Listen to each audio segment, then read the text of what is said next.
بسم الله الرحمن الرحيم كتاب أنزلناه إليك مبارك ليدبروا آياته وليتذكر أولو الألباب صدق الله العظيم.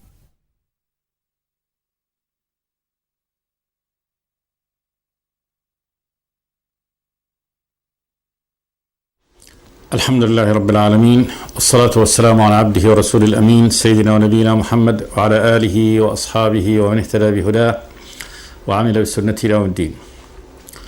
وبعد، فيقول الله تبارك وتعالى: الله خالق كل شيء وهو على كل شيء وكيل، له مقاليد السماوات والأرض، والذين كفروا بآيات الله أولئك هم الخاسرون.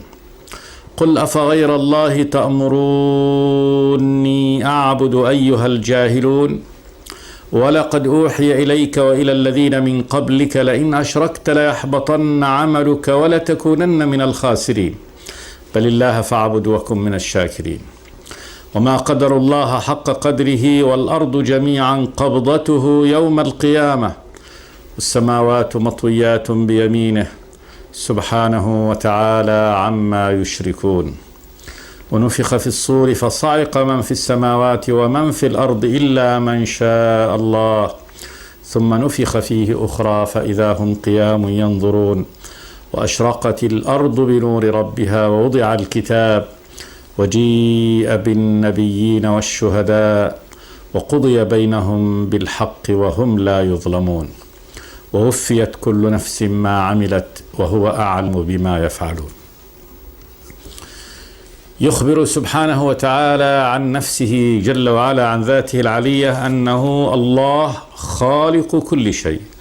الله هذا الاسم العلم على ذات الرب تبارك وتعالى، والذي تتبعه كل أسماء الجلالة بعد ذلك. الله خالق كل شيء، كل ما سواه، كل ما سوى الله تبارك وتعالى فهو مخلوق لله. الله هو الذي خلقه سبحانه وتعالى، أبرزه من العدم وأعطاه صورته وهداه طريقه، وهو على كل شيء وكيل. هو المتوكل بكل شيء، المتوكل به يعني المتولي لكل شؤونه، فكل شؤون خلقه، عرشه، كرسيه، ملائكته، إنسه، جنه، كل خلق الله تبارك وتعالى هو الذي يتولى شؤونه. إن الله يمسك السماوات والأرض أن تزولا ولئن زالتا إن أمسكهما من أحد من بعده إنه كان حليما غفورا. الملائكة، الجن، الإنس، كلهم في قبضة الله تبارك وتعالى. كل مخلوق خلقه الله تبارك وتعالى ثم هداه سبيله وهو الذي يصرفه سبحانه وتعالى، وهو على كل شيء وكيل، المتوكل بكل خلقه سبحانه وتعالى. لم يدع الله تبارك وتعالى يعني مخلوق من مخلوقاته ليتوكل به غيره. ما أرسل الله تبارك وتعالى يعني ملكا ولا رسولا ولا أحد من خلقه يوكله بأحد، وما أرسلناك عليهم وكيلا، بل الله تبارك وتعالى هو المتوكل بكل شؤون خلقه سبحانه وتعالى. إذن الله هذه صفته، خلق كل هذا الخلق وهو الذي يملك زمامه ويملك تصريفه سبحانه وتعالى. له مقاليد السماوات والأرض. المقاليد المفاتيح، كل مفاتيح خزائن السماوات والأرض بيده سبحانه وتعالى. له مقاليد السماوات والأرض، مفاتيح خزائنها، والذين كفروا بآيات الله أولئك هم الخاسرون. كل من كفر بآيات الله خاسر. هذا خرج بنفسه عن طاعة مولاه وعن ملك مولاه وعن الرب المرجو سبحانه وتعالى، وعن بيده ملكوت كل شيء جل وعلا. والذين كفروا بآيات الله أولئك هم الخاسرون. قل أفغير الله تأمروني أعبد أيها الجاهلون. سأل هؤلاء المجرمين الجاهلين: قل أفغير الله تأمرونني أن أعبد غير الله. من غير الله تبارك وتعالى يستحق أن يعبد؟ فلينظر فيما يعبده كل العابدون دون الله تبارك وتعالى. ماذا عبدوا؟ عبدوا الملائكة. الملائكة مطيعون لله تبارك وتعالى، عباد من عباد الله تبارك وتعالى، لا يعصون الله تبارك وتعالى ما أمرهم ويفعلون ما يأمرون، وعبادتهم للملائكة لا تنفعهم. أول من يتبرأ منهم الملائكة، يتبرؤون منهم. ويوم يحشرهم جميعا ثم يقول الملائكة أهؤلاء إياكم كانوا يعبدون قالوا سبحانك أنت ولينا من دونهم بل كانوا يعبدون الجن أكثرهم بهم مؤمنون. تعبد الشمس، تعبد القمر، لا تنفع عابدها بشيء، لا تملك له ضرا ولا نفعا. ومن آياته الليل والنهار والشمس والقمر، لا تسجدوا للشمس ولا للقمر واسجدوا لله الذي خلقهن إن كنتم إياه تعبدون. يعبدون الرسل، رسل الله تبارك وتعالى وأنبياؤه. رسل الله إنما جاءوا ليدعوا الناس إلى عبادة الله وحده لا شريك له، ولا يمكن لأحد منهم أن يدعو الناس إلى عبادة نفسه. ما كان لبشر أن يؤتيه الله الكتاب والحكم والنبوة ثم يقول للناس كونوا عبادا لي من دون الله ولكن كونوا ربانيين بما كنتم تعلمون الكتاب وبما كنتم تدرسون. ولا يأمركم أن تتخذوا الملائكة والنبيين أربابا، أيأمركم بالكفر بعد إذ أنتم مسلمون. فماذا يعبده؟ ماذا يعبده العابدون من دون الله؟ أحجار، أوثان لا تنفع، لا تملك لعابدها نفعا ولا ضرا، بل لا تملك لنفسها نفعا ولا ضرا، بل لا تملك أن ترد خطابا ممن يعبدها إليه. فما الذي يعبد؟ ما الذي يعبد من دون الله؟ والحال أن الله سبحانه وتعالى هو الإله وحده سبحانه وتعالى. قل أفغير الله تأمروني أعبد أيها الجاهلون. ثم أخبر سبحانه وتعالى بأن الله لم يأمر أحدا إلا بعبادته وحده سبحانه وتعالى، وأنه قد أوحى إلى كل أنبيائه ورسله أن من أشرك مهما كان فإنه خاسر. ولقد أوحي إليك، يعني يا محمد صلى الله عليه وسلم، وإلى الذين من قبلك أي من الرسل والأنبياء، لئن أشركت ليحبطن عملك ولتكونن من الخاسرين. مقالة الله لكل رسله ولأنبيائه: لئن أشركت ليحبطن عملك ولتكونن من الخاسرين. وهذا والله يعلم سبحانه وتعالى أن رسله وأنبياءه معصومون أن يشركوا به شيئا، بل هم قد أقامهم الله تبارك وتعالى في طاعته ولا يعصونه جل وعلا. ولكن هذا تعليم للجميع. إذا كان هذا يخاطب به الرسل الذين هم يعني صفوة الله ومن اختارهم الله تبارك وتعالى رسالته يخاطبون بهذا الخطاب، فليعلم أن غيرهم كذلك بطريق الأولى. ولقد أوحي إليك وإلى الذين من قبلك لئن أشركت ليحبطن عملك ولتكونن من الخاسرين. وحبوط العمل هو ذهابه وعدم يعني فائدة من ورائه. أصل الحبط، يقال الحبط هو داء يصيب الإبل في أجوافها تنتفخ ينظرها الرائي فكأنها يعني سمينة سليمة ثم تسقط فجأة. لا يحبطن عملك ولا تكونن من الخاسرين بالشرك بالله تبارك وتعالى. بل الله فاعبد وكن من الشاكرين. بل الله سبحانه وتعالى الرب خالق السماوات والأرض رب العالمين سبحانه وتعالى، فاعبده، لا تعبد إلا هو سبحانه وتعالى. وكن من الشاكرين أن وفقك وهداك إلى عبادته، فإن من وفق وهدي إلى عبادة الرب تبارك وتعالى فقد أنعم عليه بأعظم النعم. أعظم نعمة هي التوفيق إلى عبادة الله تبارك وتعالى. فمن اختاره الله تبارك وتعالى واصطفاه واجتباه وهداه طريقه وجعله عابدا له فقد أنعم عليه بأعظم النعم. أعظم النعم في الدنيا، هذه أعظم من نعمة المال والصحة والجاه، وكل نعم الدنيا لا تساويها نعمة عبادة الله تبارك وتعالى. التوفيق لعبادة الله أعظم النعم وأشرفها وأعلاها، ولذلك هي تستحق الشكر. وكلما شكر الإنسان تجددت له نعمة تحتاج إلى شكران. بل الله فاعبد وكن من الشاكرين. وشكر الله تبارك وتعالى على الحقيقة إنما يكون بالقلب، اعتراف القلب بهذه النعمة، وباللسان، لهج اللسان بالثناء على الله تبارك وتعالى وبحمد الله تبارك وتعالى على هذه النعمة، ثم القيام يعني بما تستحقه هذه النعمة. فطاعة الله تبارك وتعالى يعني وامتثال أمره هو من الشكر. بل الله فاعبد وكن من الشاكرين. ثم قال جل وعلا: وما قدر الله حق قدره والأرض جميعا قبضته يوم القيامة والسماوات مطويات بيمينه سبحانه وتعالى عما يشركون. وما قدر الله هؤلاء الذين أشركوا به وكفروه سبحانه وتعالى وكفروا به، هؤلاء ما قدروا الله حق قدره، يعني ما عظموا الله تبارك وتعالى حق تعظيمه، ولا عرفوا الله تبارك وتعالى حق معرفته، وكان لله تبارك وتعالى قدر في قلوبهم كما ينبغي لله تبارك وتعالى.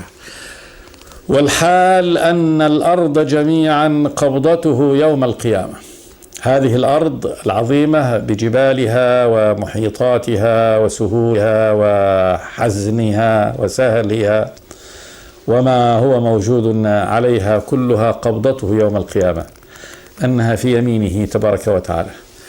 والأرض جميعا قبضته يوم القيامة والسماوات مطويات بيمينه. الطي هو الضم واللف، مطويات بيمينه يعني أن الله تبارك وتعالى يلف أطرافها بعضها فوق بعض حتى يطوى، كما قال جل وعلا: يوم نطوي السماء، يوم القيامة يوم نطوي السماء كطي السجل للكتب، كما تطوى الورقة، ورقة الكتاب يطوى طرفها يعني على بعضها البعض من طرفها حتى الطرف الآخر، فشبه الله تبارك وتعالى طيه جل وعلا للسماوات يوم القيامة على هذا النحو: يوم نطوي السماء كطي السجل للكتب كما بدأنا أول خلق نعيده. والسماوات مطويات بيمينه يعني مجموعات ملفوفات مضمومات بعضها على بعض بيمين الله تبارك وتعالى. ويقول ابن عباس وهذا في تفسير هذه الآية: ما السماوات السبع والأراضين السبع في كف الرحمن إلا كخردلة في يد أحدكم. والخردلة هذه بذرة الخردل الصغيرة من أصغر البذور في يد أحدكم. فالله تبارك وتعالى هو هذا الرب العظيم الذي لا إله إلا هو، الذي هذه عظمته وهذه كبرياؤه سبحانه وتعالى، والله أكبر من كل مخلوقاته، وهذه المخلوقات حقيرة ضئيلة بالنسبة إلى عظمة الرب وجلاله وكبريائه سبحانه وتعالى. وما قدر الله حق قدره، والأرض جميعا قبضته يوم القيامة والسماوات مطويات بيمينه سبحانه تنزيها له وتعالى علوا عظيما سبحانه وتعالى عما يشركون. هذه الآلهة لا مقارنة بين الله الذي لا إله إلا هو وبين ما يعبد من دونه، فما يعبد من دونه بالنسبة لله تبارك وتعالى صغير حقير، أين هذا بالنسبة إلى الرب تبارك وتعالى سبحانه وتعالى عما يشركون به من عبادة غيره سبحانه وتعالى. حديث ابن مسعود في الصحيحين أن حبر من أحبار اليهود جاء النبي صلوات الله وسلامه عليه فقال له: إن نقرأ أي فيما أوحي إليهم أن الله تبارك وتعالى يأخذ الخلائق على إصبع، والسماوات على إصبع، والأراضين على إصبع، والشجر على إصبع، والماء والثرى على إصبع، ثم يحركهن. فضحك النبي صلى الله عليه وسلم من قول الحبر حتى بدت نواجذه تعجبا وتصديقا، وقرأ قول الله تبارك وتعالى: وما قدر الله حق قدره والأرض جميعا قبضته يوم القيامة والسماوات مطويات بيمينه سبحانه وتعالى عما يشركون. إذن هذا هو صفة الرب تبارك وتعالى، والذي يشرك به هؤلاء المشركون ويعبد غيره هؤلاء العابدون الجاهلون، والحال أن هذه صفة ربنا سبحانه وتعالى العظيم الكبير. ثم ذكر الله تبارك وتعالى العباد جميعا بما سيؤول إليه الحال يوم القيامة، فقال جل وعلا: ونفخ في الصور فصعق من في السماوات ومن في الأرض إلا من شاء الله ثم نفخ فيه أخرى فإذا هم قيام ينظرون. ونفخ في الصور، نفخ بالبناء لما يسمى فاعله، وفاعل هذا النفخ هو إسرافيل، كما جاء في الحديث أن ملك يسمى إسرافيل من حملة عرش الله تبارك وتعالى هو الذي وكله الله تبارك وتعالى بالصور للنفخ فيه. والصور قرن عظيم، لكن لا يعلم عظمة هذا القرن ومقداره إلا الله تبارك وتعالى، لأن هذه النفخة التي تكون في الصور يترتب عليها أمور عظيمة جدا من تغيير صورة هذا العالم المشاهد كله بسماواته وبأرضه. ونفخ في الصور فصعق من في السماوات ومن في الأرض. من هذه النفخة، هذا الصوت العظيم الذي يخرج من هذا الصور، كل من في السماوات والأرض يصعقون. والصعق إما موت وإما فقدان للوعي. ونفخ في الصور فصعق من في السماوات من ساكنيها ومن في الأرض إلا من شاء الله. استثنى الله تبارك وتعالى من شاء الله، ولم يأتي يعني في القرآن أو في كلام النبي صلى الله عليه وسلم الذين يستثنون من هذه فلا يصعقون مع من يصعق من هذه النفخة الأولى في الصور، إلا من شاء الله، إلا من شاء الله تبارك وتعالى أن ألا يحصل له هذه الصعقة. ثم نفخ فيه أخرى، هذه النفخة الثانية، فإذا هم قيام ينظرون. فإذا الجميع قيام بظاهر الأرض، بشر ينظرون، ليس قياما فقط وإنما قيام مع حياة فيها نظر.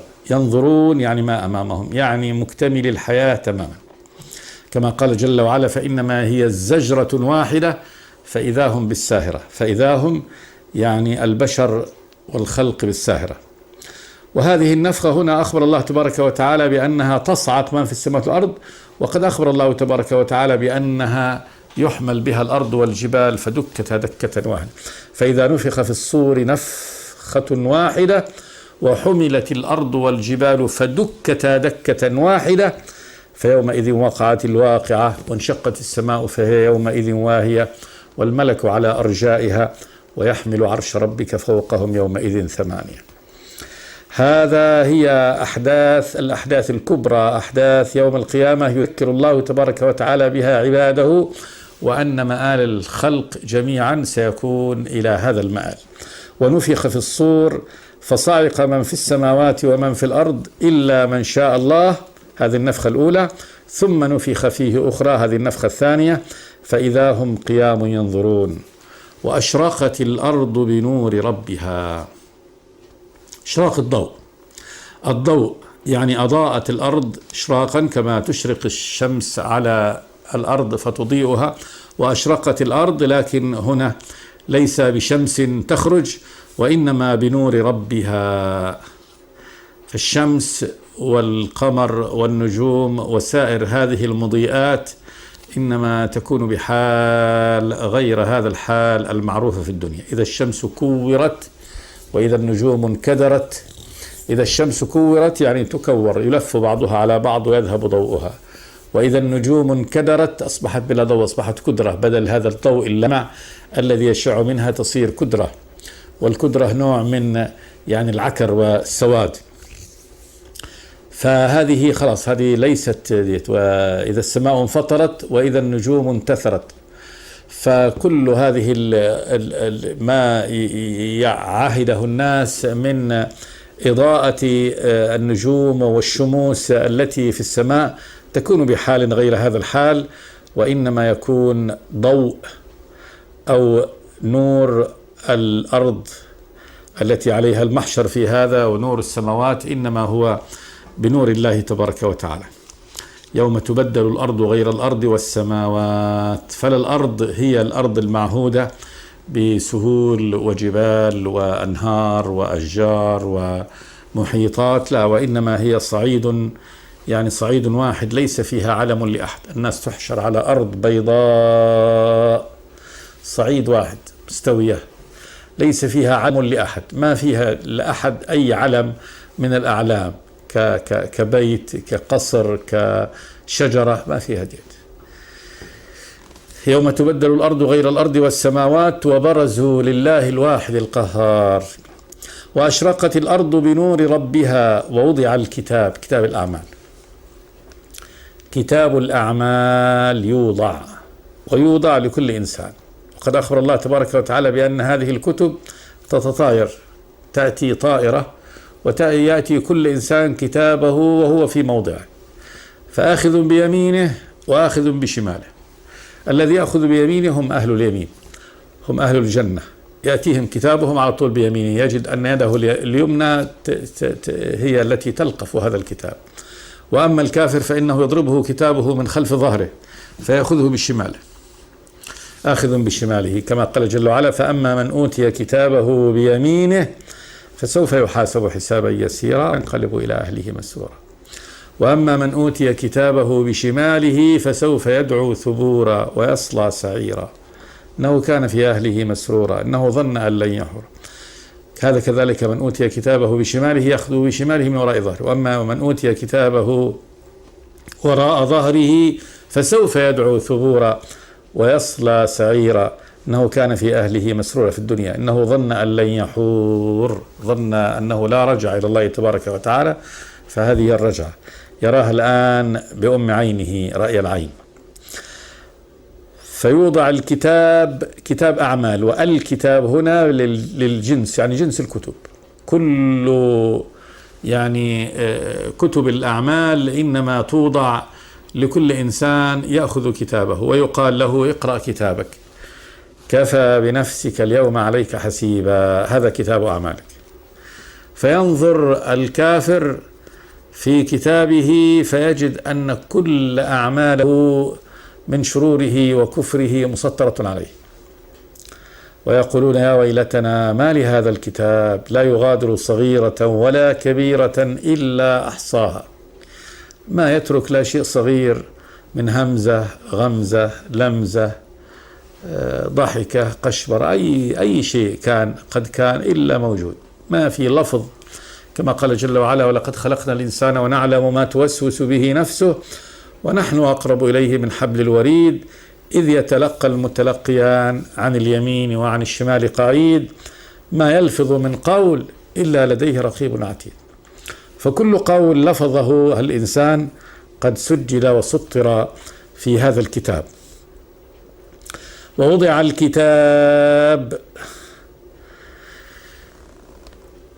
وجيء بالنبيين والشهداء، كتاب الأعمال، وجيء بالنبيين والشهداء ليستشهدهم الله تبارك وتعالى على أقوامهم، بالنبيين والشهداء الذين يشهدون، والذين يشهدون يعني كثيرون، ملائكة الله تبارك وتعالى يشهد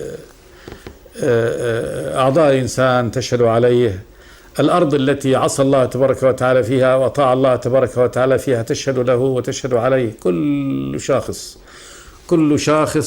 كلها شهود، فتؤتى بالشهود ليشهدوا يعني لك أو عليك، يشهدوا للمؤمن أو يشهدوا على الكافر عياذا بالله. وجيء بالنبيين والشهداء كما قال الله تبارك وتعالى: يوم يجمع الله الرسل فيقول ماذا أجبتم قالوا لا علم لنا إنك أنت علام الغيوب إذ قال الله يا عيسى بن مريم اذكر نعمتي عليك وعلى والدتك إذ أيدتك بروح القدس تكلم الناس في المهد وكهلا. هذه شهادة إشهاد الله تبارك وتعالى لعيسى على قومه. هذا نموذج من يعني نماذج الشهادة. عيسى عليه السلام الذي عبد أكبر وأكثر إنسان عبد دون الله تبارك وتعالى، فإن الذين ضلوا في عيسى لا يحصي عدهم إلا الله تبارك وتعالى، ضلوا فيه من بعد أن رفعه الله تبارك وتعالى إلى السماء بوقت قليل، وظلوا في ضلالهم ويظلون في ضلالهم إلى أن ينزل عيسى بن مريم في آخر الزمان فيكسر الصليب الذي يزعمون أنه صلب عليه، وهو لم يصلب عليه السلام، بل رفعه الله تبارك وتعالى إليه وأعزه الله تبارك وتعالى، وينزل يوم القيامة ليبكت أصحابه كما قال النبي: والذي نفس محمد بيده لينزلن فيكم عيسى بن مريم حكما عدلا مقسطا فيكسر الصليب ويقتل الخنزير ويضع الجزية ويؤذن بالصلاة. فالله تبارك وتعالى هذه من شهادة يوم القيامة. وجيء بالنبيين والشهداء يستشهده فيقول له: وإذ قال الله يا عيسى بن مريم اذكر نعمتي عليك وعلى والدتك إذ أيدتك بروح القدس جبريل تكلم الناس في المهد وكهلا وإذ علمتك الكتاب والحكمة والتوراة والإنجيل. فالله الذي علمه. وإذ تخلق من الطين كهيئة الطير بإذني فتنفخ فيها فتكون طيرا بإذني وتبرئ الأكمه والأبرص بإذني، وإذ تخرج الموتى بإذني. فكل هذه خوارق العادات التي أجراها الله تبارك وتعالى على يديه من إبراء هؤلاء المرضى أو المعاقين بهذه الإعاقات الدائمة التي لا يمكن إخراجهم منها، كالأكمة الذي يولد أعمى فيمسحه عيسى بن مريم، كان يمسحه فيعود مبصرا كما كان. وإذ تخرج الموتى بإذني، كل هذا بإذن الله تبارك وتعالى. وإذ كففت بني إسرائيل عنك إذ جئتهم بالبينات فقال الذين كفروا منهم إن هذا إلا سحر مبين. وإذا أوحيت إلى الحواريين أن آمنوا بي وبرسولي قالوا آمنا بالله واشهد بأننا مسلمون، إلى أن يقول الله له بعد ذلك: وإذ قال الله يا عيسى ابن مريم أنت قلت للناس اتخذوني وأمي إلهين من دون الله. إلهين يعني معبودين، يعبد فيصلى له ويدعى من دون الله، ويعتقد أنه يخلق ويرزق ويحيي ويميت، وأنه كما يقول الظالمون هؤلاء أنه ابن الله، يعني ذاته فذاته ذاته، يعني الأب، تعالى الله عن ذلك علوا كبيرا. وبالتالي صفاته يحيي ويرزق ويميت ويدخل الجنة ويدين الأحياء والأموات. أنت قلت للناس اتخذوني وأمي إلهين من دون الله، وأم عيسى كذلك تعبد من دون الله، فيذبح لها وينذر لها وتدعى من دون الله وتسمى أم الإله. أنت قلت للناس اتخذوني وأمي إلهين من دون الله. قال سبحانك ما يكون لي أن أقول ما ليس لي بحق، إن كنت قلته فقد علمته، تعلم ما في نفسي ولا أعلم ما في نفسك إنك أنت علام الغيوب. ما قلت لهم إلا ما أمرتني به، أن اعبدوا الله ربي وربكم، وكنت عليهم شهيدا ما دمت فيهم، فلما توفيتني كنت أنت الرقيب عليهم وأنت على كل شيء شهيد. إن تعذبهم فإنهم عبادك، وإن تغفر لهم فإنك أنت العزيز الحكيم. قال الله هذا يوم ينفع الصادقين صدقه. فهذه شهادة الله تبارك وتعالى، إشهاد الله تبارك وتعالى يعني للأنبياء على أقوامهم. ما من نبي إلا ويأتي ليشهد على قومه، وإذا جاء وقت ينكر فيه هؤلاء المشهود عليهم من الكفار الذين كفروا بنبيهم، فالله تبارك وتعالى يقيم شهداء عليهم من أنفسهم. وجيء بالنبيين والشهداء وقضي بينهم بالحق. قضي بينهم، بين الخلائق كلها، يقضي الله تبارك وتعالى بينهم بالحق، لا يظلم الله تبارك وتعالى أحد، ولا يحمل أحدا ذنب آخر، ولا يحمل عليه ذنب لم يقترف، بل كل إنسان وما جنت يداه، كل نفس بما كسبت رهين، ولا تزر وازرة وزر أخرى. فكل إنسان سيؤاخذه الله تبارك وتعالى بذنبه وجرمه الذي عمله هو، ولا يحمل عليه ذنوب الآخرين، وإنما يقضي الله تبارك وتعالى بينهم بالحق وهم لا يظلمون. كل الخلق لا يظلمون، كل الخلق عند الله تبارك وتعالى لا يظلمون. فالمؤمن لا يبخس شيء من عمله الذي وعده الله تبارك وتعالى بأن يأجره عليه ولو كان مثقال ذرة. إن الله لا يظلم مثقال ذرة، وإن تك حسنة يضاعفها ويؤتي من لدنه أجرا عظيما. وقضي بينهم بالحق وهم لا يظلمون، ووفيت كل نفس ما عملت وهو أعلم بما يفعلون. عودة إن شاء الله إلى هذه الآيات في الحلقة الآتية. أستغفر الله لي ولكم كل ذنب. صلى الله وسلم على عبده ورسوله محمد. بسم الله الرحمن الرحيم. كتاب أنزلناه إليك مبارك ليدبروا آياته وليتذكر أولو الألباب. صدق الله العظيم.